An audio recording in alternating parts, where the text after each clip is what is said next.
ഒന്ന് വിരൽ മതി ആണവായുധം എന്ന ലക്ഷ്യം ഇനി ഇറാന്റെ കൈപ്പിടിയിലെത്തും. ഇറാൻ ആണവായുധം നിർമ്മിക്കുന്നതിന് തൊട്ടടുത്തെത്തിയെന്ന് അന്താരാഷ്ട്ര ആണവോർജ ഏജൻസി മേധാവി റഫായൽ ഗ്രോസി. ആണവായുധം നിർമ്മിക്കാൻ ആവശ്യമായ എല്ലാ കാര്യങ്ങളും ഇപ്പോൾ ഇറാന്റെ പക്കലുണ്ട്. എപ്പോൾ വേണമെങ്കിലും അത് സംഭവിക്കാമെന്നും റഫായൽ ഗ്രോസി പറയുന്നു. ഇറാന് ആണവായുധങ്ങൾ പാടില്ല എന്നാണ് ട്രംപിന്റെ പക്ഷം.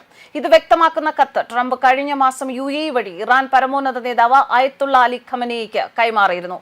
കരാറിന് തയ്യാറായാൽ ഇറാനെതിരെയുള്ള US-ന്റെയും ഇസ്രയേലിന്റെയും സൈനിക ആക്രമണങ്ങൾ ഒഴിവാകുമെന്നും സൂചിപ്പിച്ചിരുന്നു.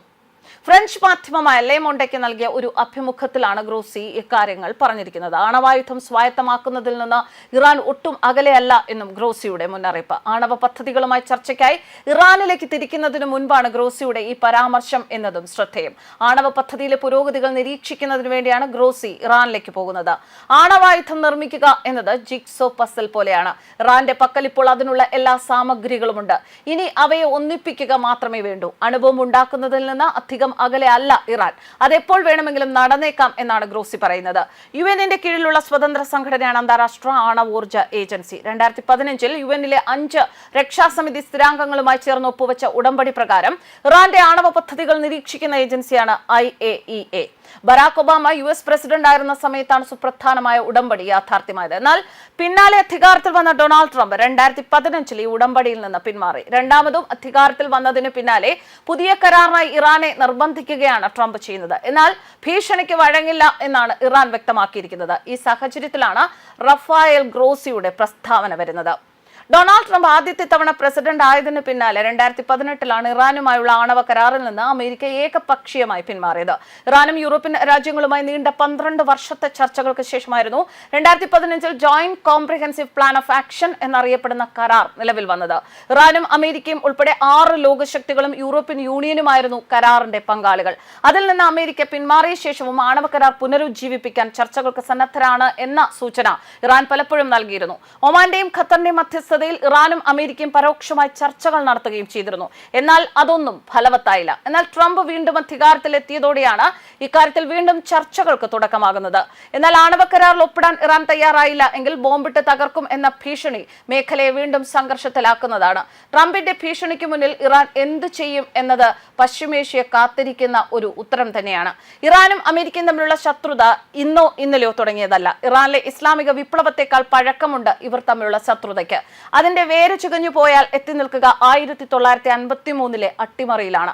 ജനാധിപത്യ മാർഗത്തിലൂടെ ഇറാനിൽ പ്രധാനമന്ത്രിയായി അധികാരമേറ്റ മുഹമ്മദ് മുസാദിഖിനെ US ബ്രിട്ടീഷ് ചാര സംഘടനകൾ ചേർന്ന് അട്ടിമറിച്ചതു മുതൽ തുടങ്ങിയതാണ് ആ ശത്രുത.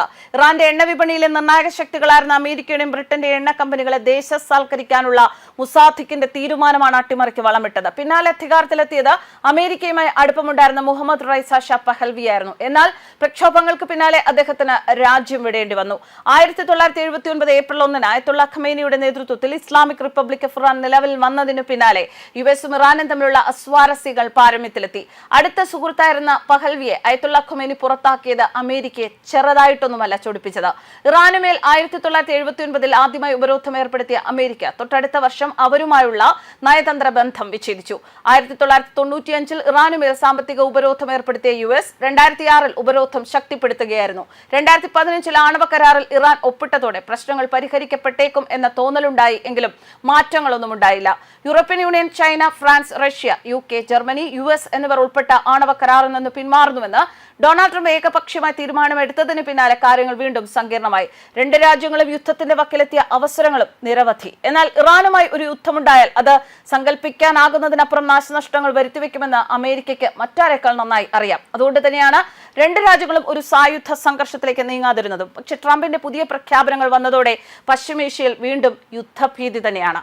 ഇറാനും പാശ്ചാത്യ രാജ്യങ്ങളുമായുള്ള കരാറിനെ ഇസ്രയേൽ തുടക്കം മുതൽ എതിർത്തിരുന്നു. ഇറാൻ ആണവായുധങ്ങൾ വികസിപ്പിച്ചാൽ മേഖലയിലെ ഏക ആണവായുധ ശക്തി എന്ന നിലയിൽ തങ്ങളുടെ നിലനിൽപ്പിന് ഭീഷണിയാകുമെന്ന് അവർ എല്ലാ കാലത്തും കരുതിയിരുന്നു.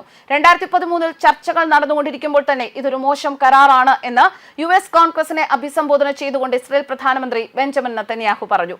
US-ന്റെ അറബ് സഖ്യകക്ഷികളായ സൗദി അറേബ്യ, UAE, ഈജിപ്ത് എന്നിവരും കരാറിനെ എതിർത്തു.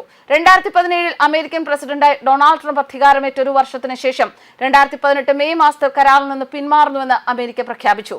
കരാറിന്റെ നിബന്ധനകൾ ഇറാൻ പൂർണ്ണമായും പാലിക്കുന്നുവെന്ന് അന്താരാഷ്ട്ര ആണവോർജ ഏജൻസി സാക്ഷ്യപ്പെടുത്തിയിട്ടും കരാറിൽ നിന്ന് പിന്മാറാനും ഇറാനിൽ വീണ്ടും ഉപരോധം ഏർപ്പെടുത്താനും ട്രംപ് ഉത്തരവിട്ടു. എന്നാൽ കരാറിൽ നിന്നുള്ള അമേരിക്കയുടെ പിന്മാറ്റത്തെ ഇസ്രയേൽ, സൗദി അറേബ്യ, മറ്റ് അറബ് സഖ്യകക്ഷികൾ എന്നിവർ പിന്തുണച്ചു. പിന്നാലെ അമേരിക്ക നയം കർക്കശമാക്കി. 2019 ഇറാന്റെ റവല്യൂഷണറി ഗാർഡ്സ് കോർപ്സിനെ തീവ്രവാദ സംഘടനയായി പ്രഖ്യാപിച്ചു. 2020 Revolutionary Guards Corps major general Qasem സുലൈമാനിയെ US വധിച്ചു.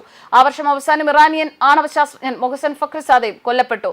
ഇതിനു പിന്നിൽ ഇസ്രായേൽ ആണ് എന്നാണ് ഇറാൻ വിശ്വസിക്കുന്നത്. പക്ഷേ സുലൈമാനിയുടെ കൊലപാതകത്തിന് പിന്നാലെ joint Comprehensive Plan of action നിബന്ധനകൾ പാലിക്കില്ല എന്ന തീരുമാനം ഇറാൻ എടുത്തു.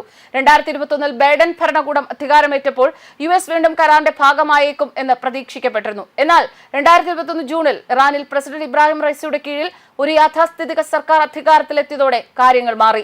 അവർ കരാറിനെ എതിർത്തു. പിന്നീട് ചർച്ചകൾ ആരംഭിച്ചുവെങ്കിലും ഒരു വർഷത്തിനു ശേഷം ഉക്രൈനിലെ റഷ്യൻ അധിനിവേശം രൂപപ്പെടുത്തിയ പുതിയ ആഗോള സാഹചര്യത്തിൽ അവ മുന്നോട്ട് നീങ്ങിയില്ല. ഇതിനിടെ ഇറാനിലെ ആഭ്യന്തര പ്രശ്നങ്ങൾ സങ്കീർണമായി.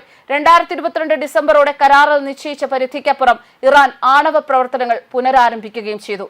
ഇപ്പോൾ ഇറാൻ മുന്നറിയിപ്പ് നൽകുകയാണ്, ഒരു വിരൽ ഞൊടിച്ചാൽ മാത്രം മതി, ആണവായുധം കയ്യിലെത്തും. അത് വേണോ എന്നതാണ് ഇറാന്റെ ചോദ്യം. News desk കർബാനസ്.